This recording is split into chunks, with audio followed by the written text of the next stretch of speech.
Here we go. Hi, Liz. How are you? I'm good. How are you? I'm good. You look great. The little box Oh, I can see.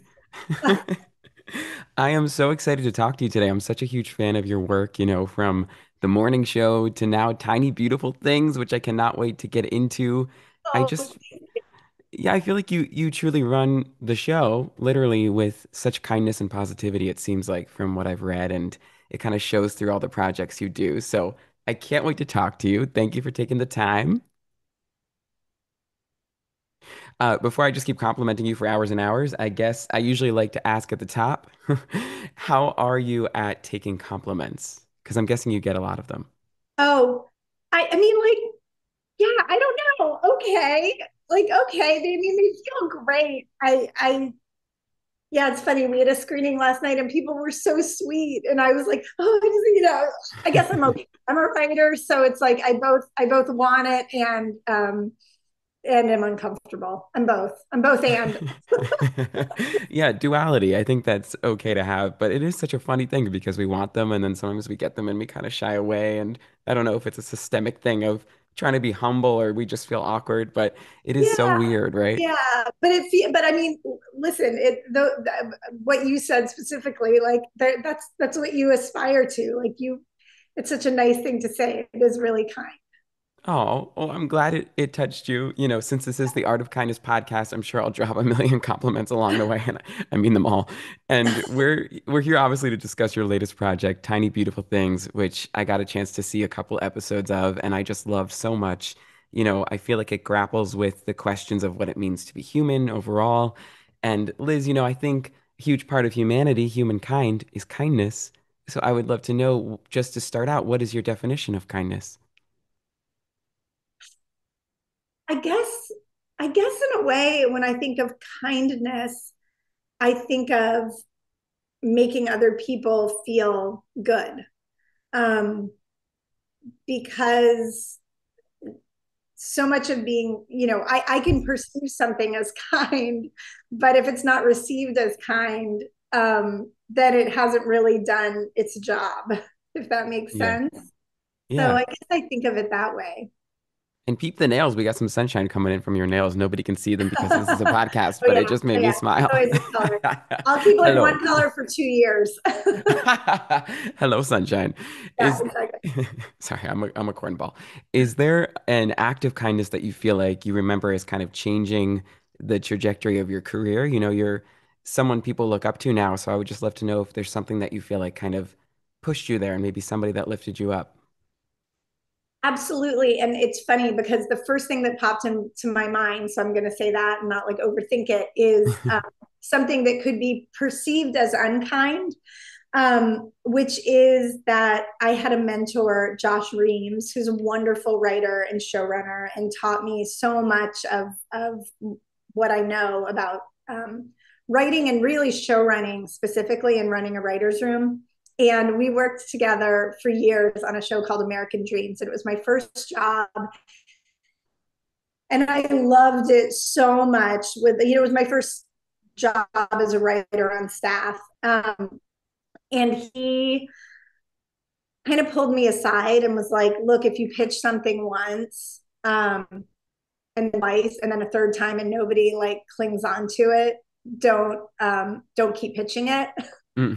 And I and he had to kind of pull me aside and tell me, like some honest feedback, I guess.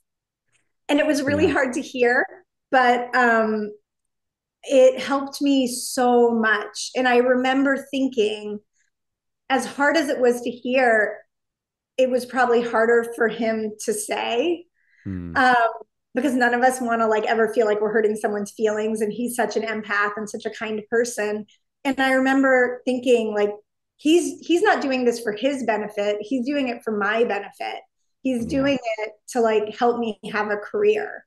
And then not only did he do that, he continued to hire me. Oh. And so I just remember thinking like that was such a kind thing to do. It was so kind and caring, and he could have easily not done it. And I think most people don't do it. Most people are just like, if someone's annoying, they just are like, oh, okay, move on. I'm not gonna. Mm. And instead he was like, you are annoying, but I'm going to help you. I'm gonna help the annoying one. No, I think it's true because you only tell people stuff like that if you see a seed of something in them, some kind of spark that you think you can foster. So it also, I give you kudos because it takes a special person to not let that nail them down, but like help them grow and continue on because it's so hard to not take the feedback sometimes and just focus on it and go down a rabbit hole and not let you grow. So congratulations on hearing it and getting to where you are today, which is not a tiny beautiful thing. It's a big beautiful thing, but tiny beautiful things. You like that transition? Thank you so much. Clearly, I'm a writer as well. Great. It was great. Tiny Beautiful Things is an adaptation of Cheryl Strayed's acclaimed book. For everybody listening, run, don't walk to your TV and watch this on Hulu. I know you were such a big fan of Cheryl before you signed on, and you even had, I think I read, homages to her in your wedding and with your daughter, right? Something, Yeah, my the wild son. one, Well, I your had son. I had read Wild, and I was so excited to see the movie. And I had read the book.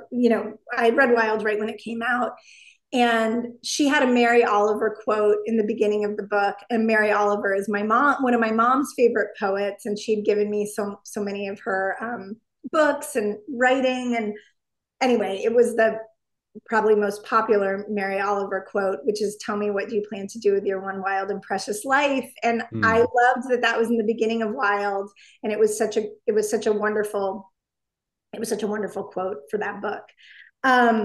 And so when my wife and I were planning our wedding, we were like, "Oh, we would love to kind of use that quote as the basis for our wedding."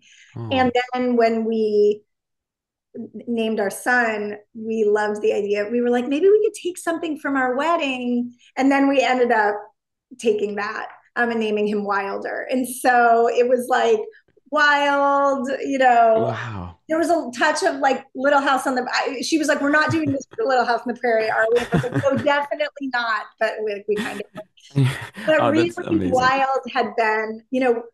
Wild had kind of, it gave me a lot, I guess is what I'm Mm, saying. mm. Um, when I picked up the book, and it spun out a lot of things in my life. That's so special. It's so funny. I recently got married and I was like, can we do a Harry Potter theme? My wife was like, Absolutely not. That's super weird." But there were candles there, Liz. So, Oh, we had some I love it. Listen, you know They weren't what? floating, but I was floating. I was just out of there. Oh, I was in the clouds. congratulations. Thank It's you fun. so much. And It's congrats to you again on everything. I bring it up because I just think it's so cool. I heard then, you were walking out of another meeting and someone kind of in the parking lot was just like, have you heard of Tiny Beautiful Things? And Yes. it Yeah. just Lauren took it Newstetter, from there. Reese's partner at Hello Sunshine, asked if I had knew Cheryl and read the book. And then, of course, I said everything that I just said now. Mm, And I had been gifted the book by a dear friend of mine who I had done a show, Life Unexpected, with, Mary Beth Basil. And then when I was doing mm, Casual, Michaela Watkins was like, "Oh my God, I was listening to the most amazing podcast today, Dear Sugar." And I was like, "It's a podcast? I've read the book, but I didn't know it was a podcast." And so she got me hooked on Dear Sugar. So when we were doing the show, I 100% knew that Michaela Watkins was going to be in it. Um, mm. So good. Pending her availability, because she really had led me to this. Mm, that's so cool. What a confluence of events. I wonder too, what kind of do you feel like resonates with you I mean, there's many stories or questions. Is there something that first comes to your mind when you think of the collection overall that just like really made you want to do it? I mean, to me, the thing that shines through with Cheryl is how central her mother is to her life. And I think all our mothers are that central. I don't think Mm, she's unique in that way, but I think she had and has such a reverence of her mother, and has made her mother's life and story so important to others. It always was important. mm, Um, but I think that idea of love, of maternal love, of what it means to love your mother, of what it means to be a daughter, like that's something that resonates so deeply with me. And I think that um, that's just always what I've gravitated to with Cheryl's writing. It's love. mm. Yeah, I think at the end of this second episode, is it when Kathryn Hahn's character literally says, she's so lost, but she's like, I know I'm my mother's daughter and I know I'm my daughter's mother. Yeah. it's so beautiful, and it kind of just hits home when you're thinking to yourself, because eventually as a child you do, sometimes earlier even than when you have your own kids, you become a parent because you have to become your mom's mom or Yes. dad. You take care of your parents.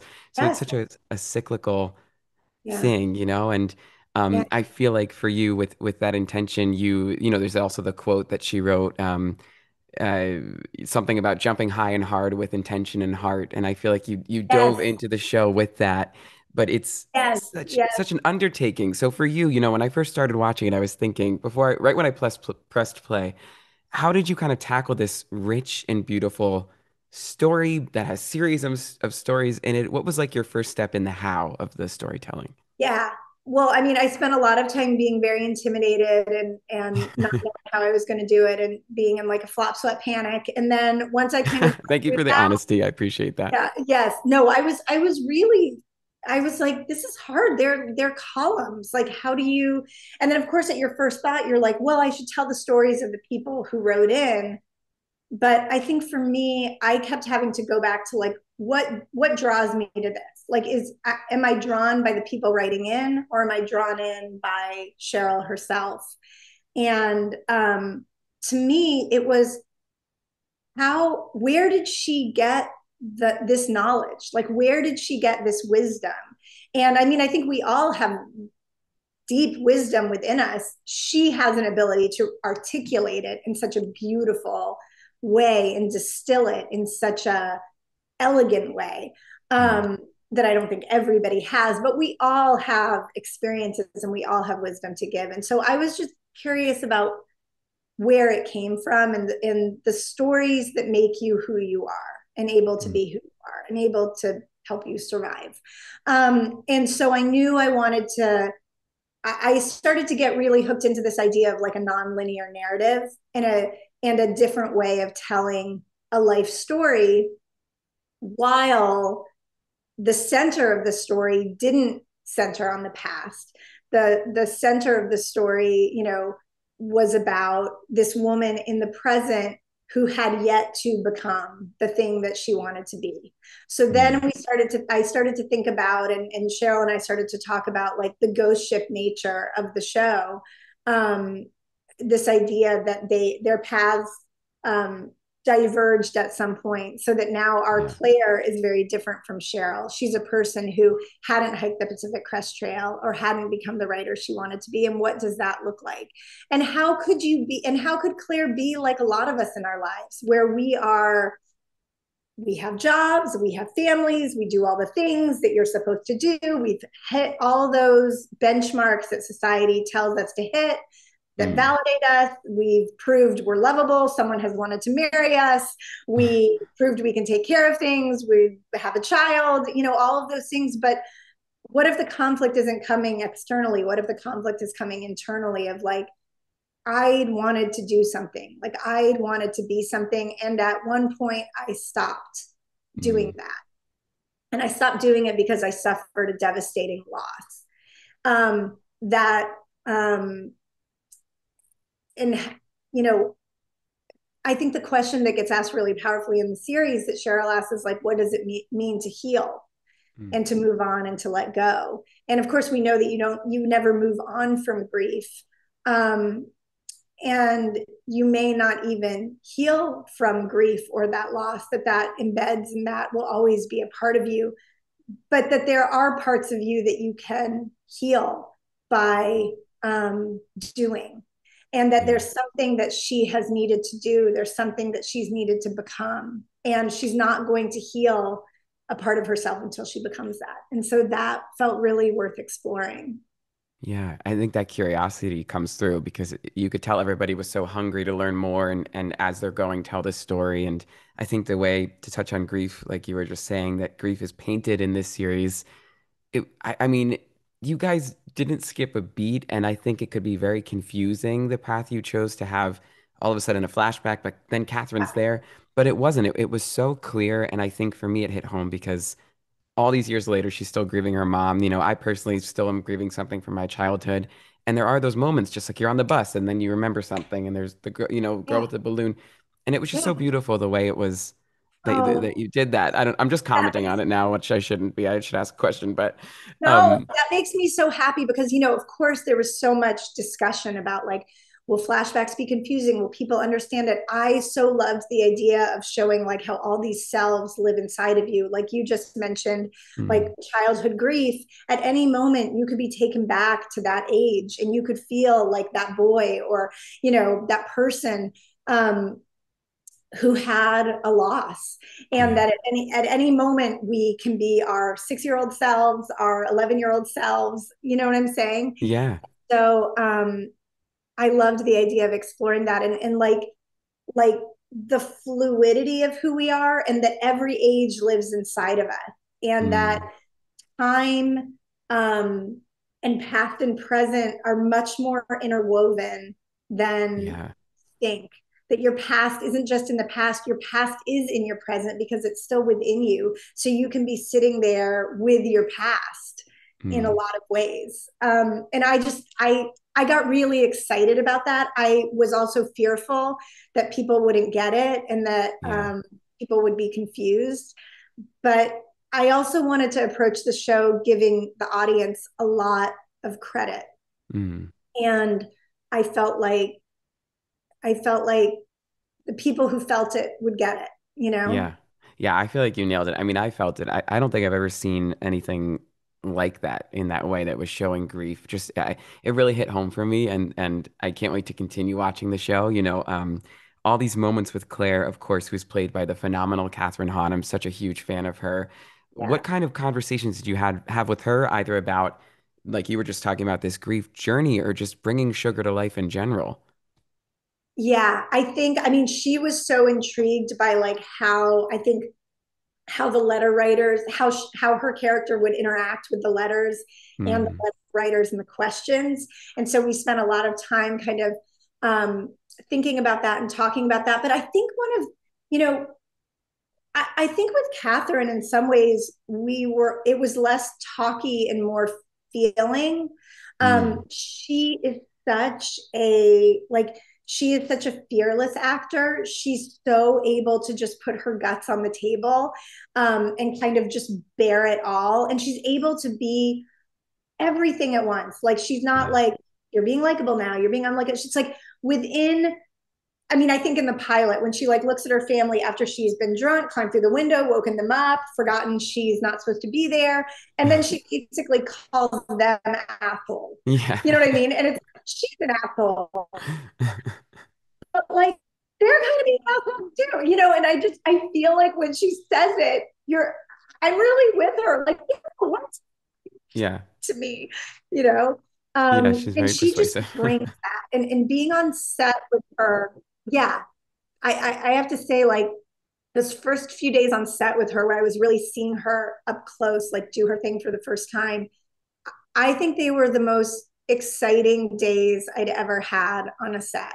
Mm, Just watching her, like, she's such a, like, has such mastery of what she does, and she brings so much to it, and there's also like every time it's a little different, or she adds something, or she does something you didn't expect, and she just elevates it, and it's like she's upping her own game with every mm, moment.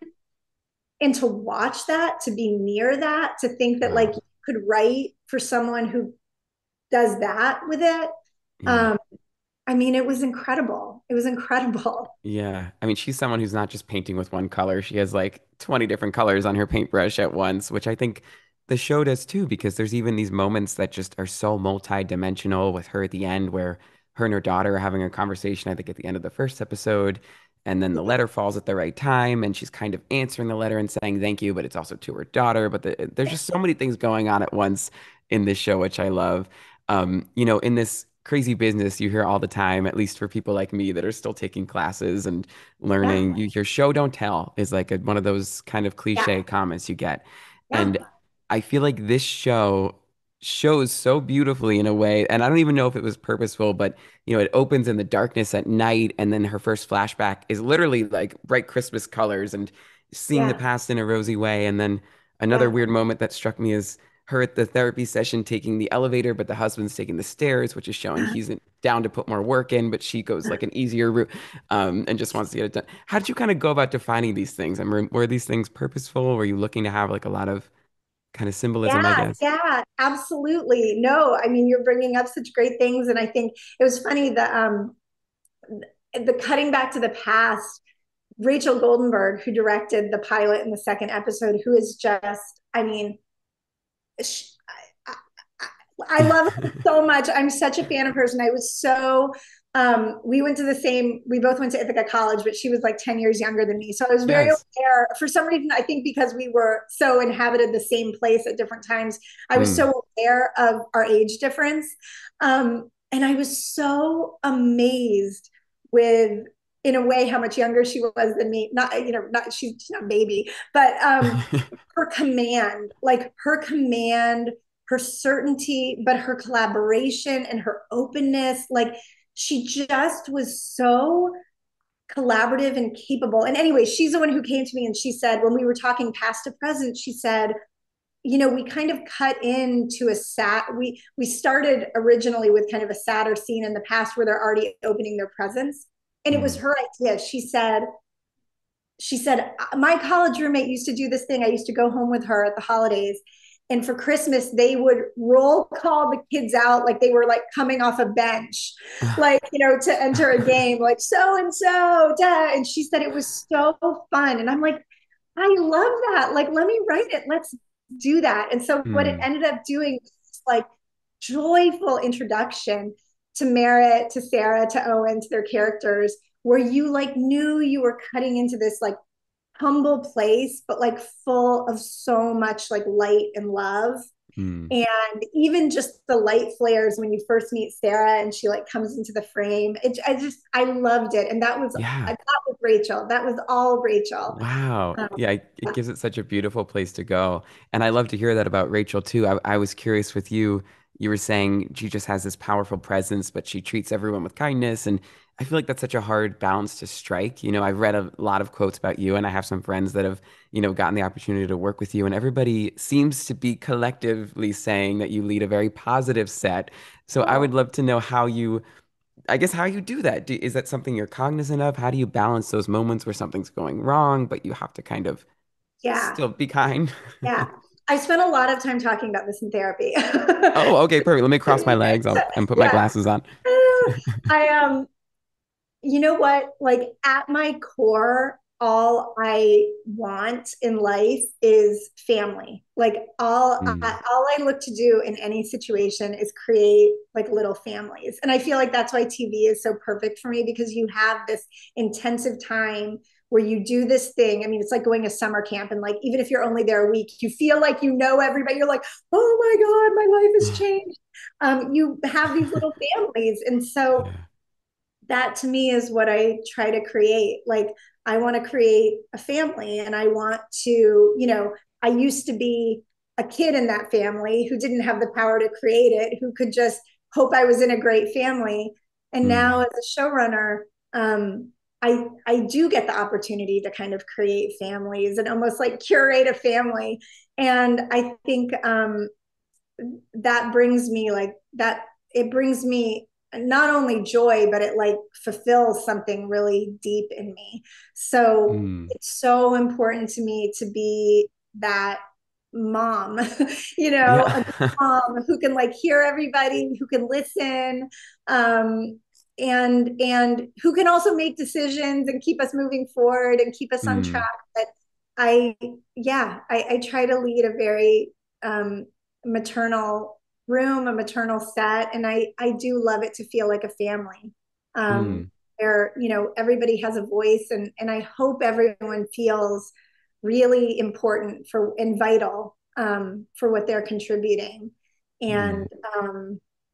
yeah, yeah, I love that. I remember reading too, I think even with Little Fires Everywhere, I was so fascinated. I listened to the podcast about it and how you guys would have these conversations on set about the baby and just be respectful of everybody's views. And it was a whole dialogue. I mean, is yeah, that something you feel like specifically working with Hello Sunshine really cultivates with, because I know yeah. this was again with Reese and then Laura Dern I heard is involved, which is so cool.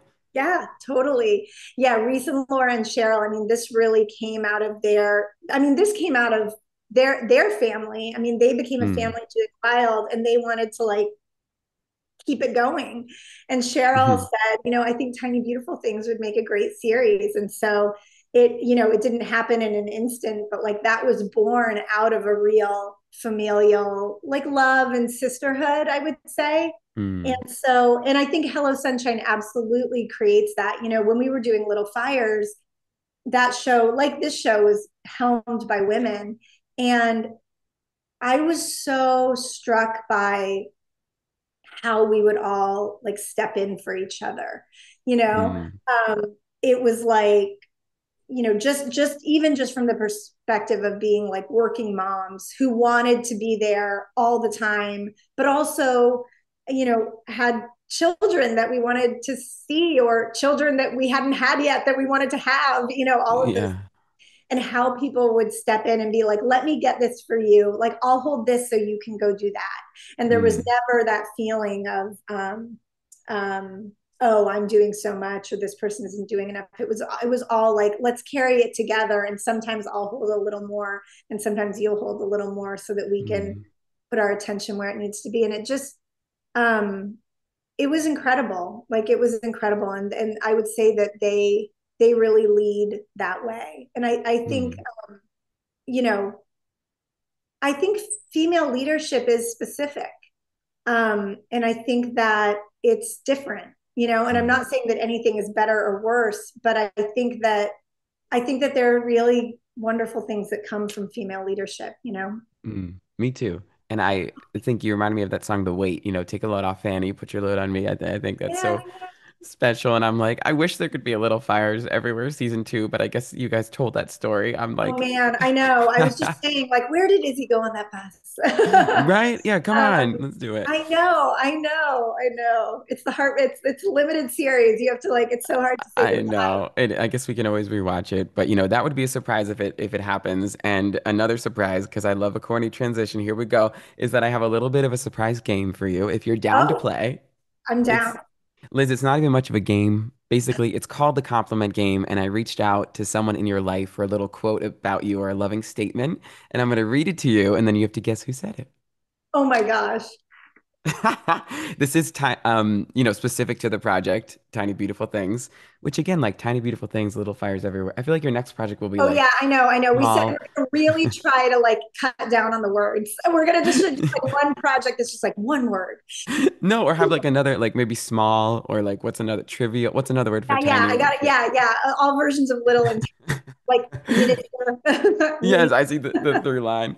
Well, I reached out to a few people, and this all happened so quickly that I'm so blessed that this person got back to me. So I'm going to read you this quote, and then you can ask me yes or no questions. I don't really even know much, but I'll try and give you a Okay, hint. okay, We'll okay. say you get three guesses. People go crazy if there's no rules, but I don't know, whatever. Okay, I'm going to read it to you, and then you have to guess who said it. Okay, it's a good one.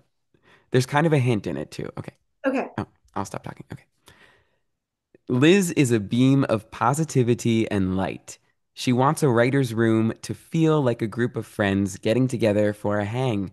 She wants everyone to win, a quality rarely seen in this business. It truly made coming to work on this show a joy. She's really just one in a million. Oh my God. So there's a little hint in there, but I can try and narrow it down a Is bit it more. Cheryl? No, I wish. But this person's also pretty iconic. Oh, the writer's room?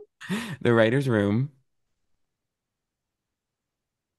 Well, I would also guess my friend Deirdre.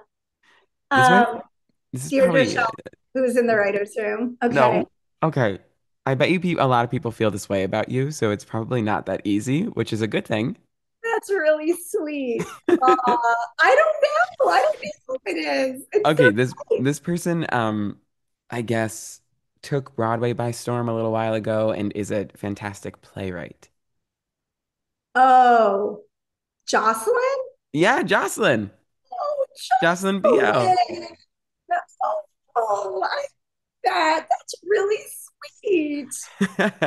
Yeah, I she love answered my her. That DM. is really sweet.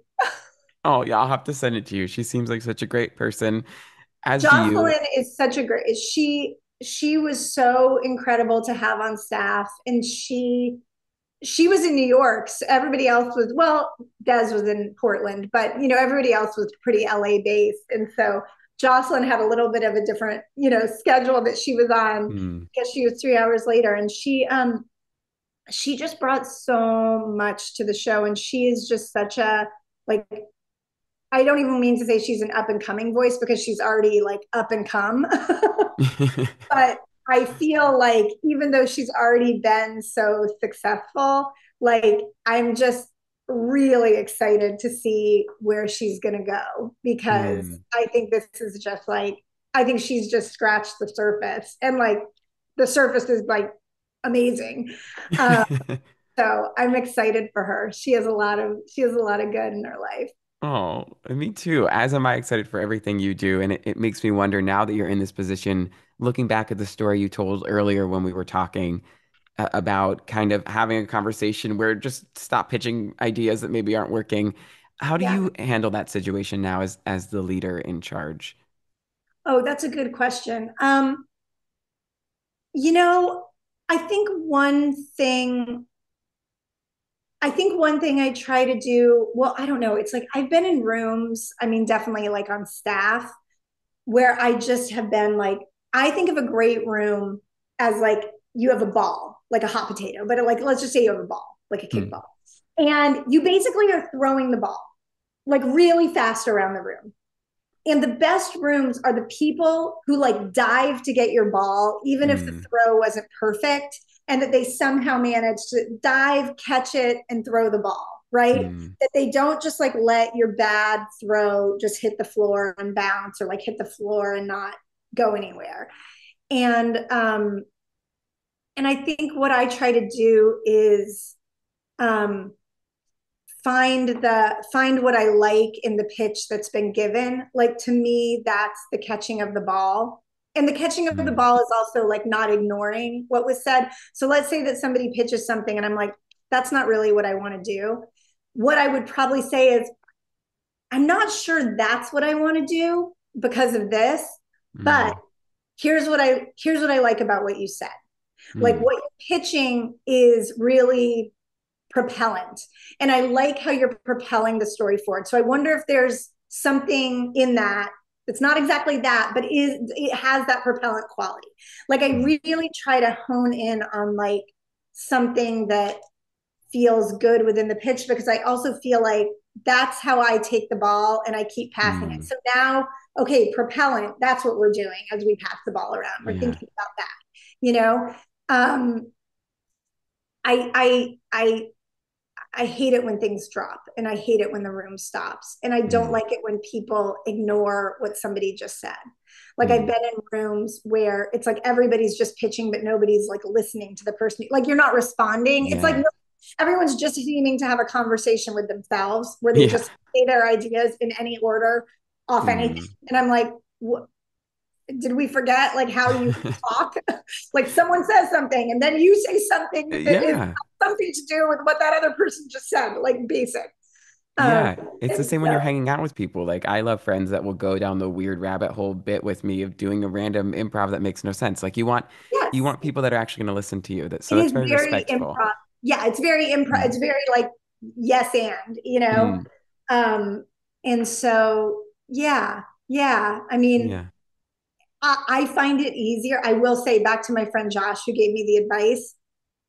I find it easier to be at the helm than to be in the room, because Mm. I think there's a part of me that would still be that person like pitching things 3 times, even though I shouldn't.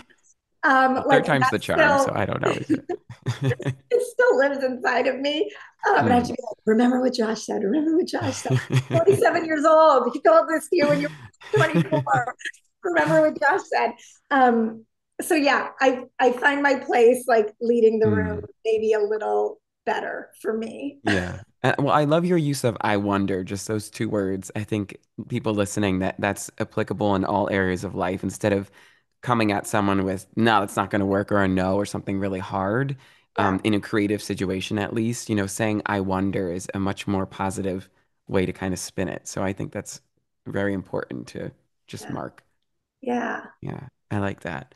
Well, I wonder for you, this came up in, oh gosh, I don't know why I'm quoting it. It was in one of the episodes, I think maybe the second, or even it might have been the first, but I wanted to ask you, what's some advice you would give to your 22-year-old self, Liz? You might have gotten that question today already. It's an obvious one, but I haven't gotten it today. I do.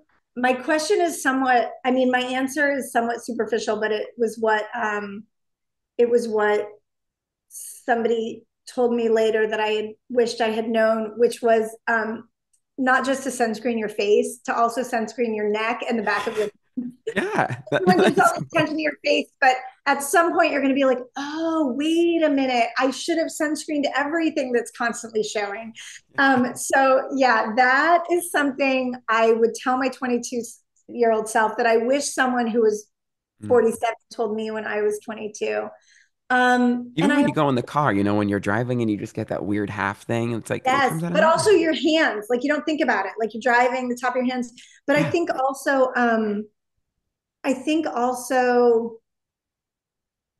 I think a more serious thing I would say is um,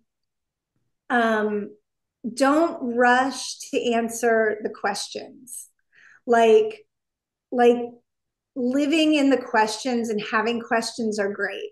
Like I said this one day, like I was taking my son to preschool and I saw these like two girls probably like in their early 20s, mid 20s, like jogging in sports bras, like at the beach. And I was like, oh, I Hopefully with remember. sunscreen on.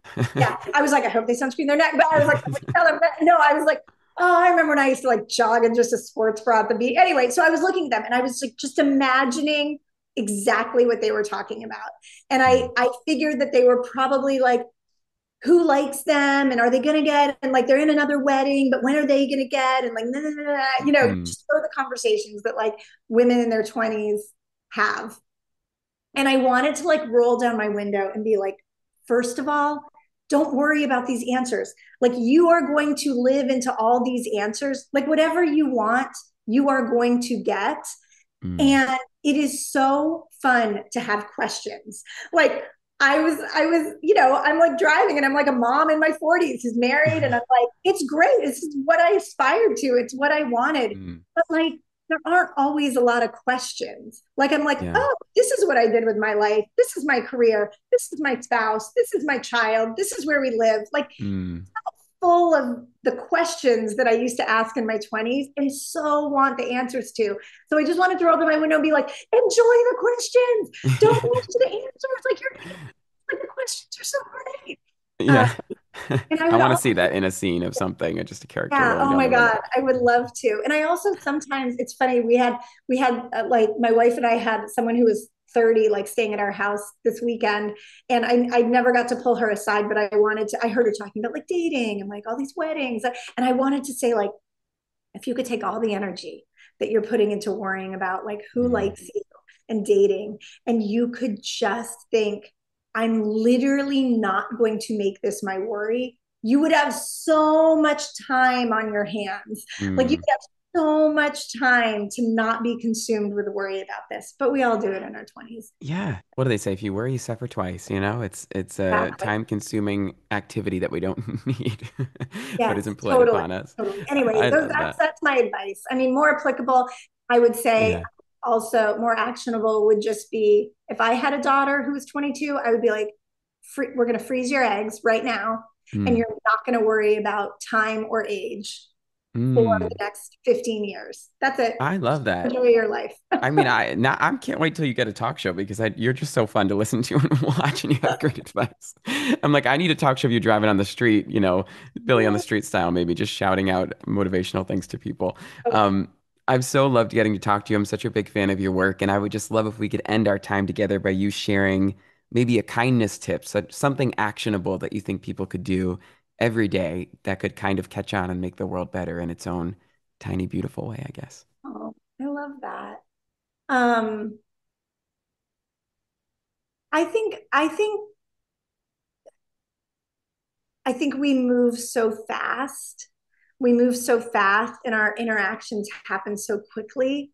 Like, I think really just looking somebody in the eye and saying something to them, um, like making our interactions more meaningful, Mm. like really stopping to be conscious of what you're saying.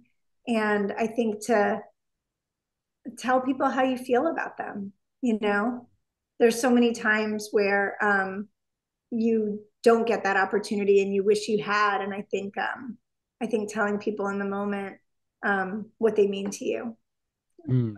I love that because it's true in this business, especially, from an acting point of view. It's like you don't even hear anything most of the time. The rejection is just silent. You don't get any kind of feedback. And I Yeah. think just seeing people and saying something to somebody else as a fellow human, Yeah, it gets lost across all industries now. absolutely. Yeah. Absolutely. And Yeah, this, so I yeah, love that. yeah. Especially on Zoom when you're like, oh, you talk, no, you talk.